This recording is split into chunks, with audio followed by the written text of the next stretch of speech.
আল্লাহু আকবার, আল্লাহু আকবার। আজানের উৎপত্তি ইসলামের ইতিহাসে একটি গুরুত্বপূর্ণ অধ্যায়, যা ইসলামিক সমাজে বিশেষ গুরুত্ব বহন করে। এটি মূলত নামাজের জন্য মুসলমানদের একত্রিত করতে এবং আল্লাহর মহিমা স্মরণ করিয়ে দিতে তৈরি একটি ঐতিহ্যগত আহ্বান। স্টোরি টেলিং বাই তরিকুলের এই পর্বে আজানের উৎপত্তি সম্পর্কে সংক্ষিপ্ত আলোচনা করা হলো।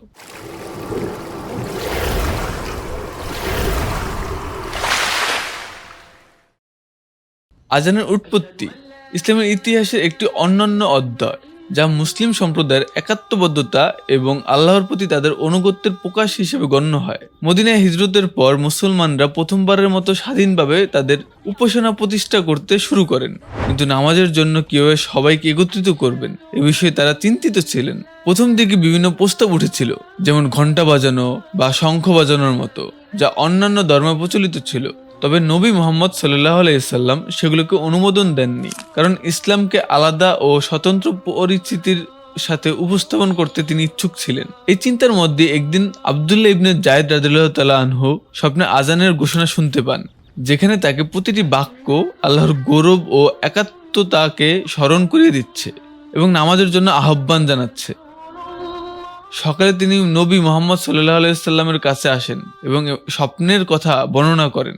এর কিছুক্ষণের মধ্যেই হযরত ওমর রাদিয়াল্লাহু তাআলা আনহু ও জানান তিনিও একই স্বপ্ন দেখেছেন।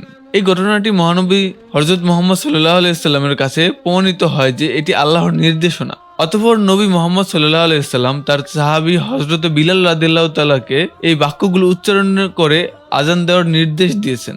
আজানের ধ্বনি এতটাই সুন্দর এবং মনোমুগ্ধকর ছিল যে তা দ্রুতই মুসলিমদের মাঝে জনপ্রিয় হয়ে ওঠে। এতে উচ্চারিত বাক্যগুলো আল্লাহর মহিমা, নবীর প্রতি বিশ্বাস এবং নামাজের আহ্বানকে স্মরণ করিয়ে দেয়।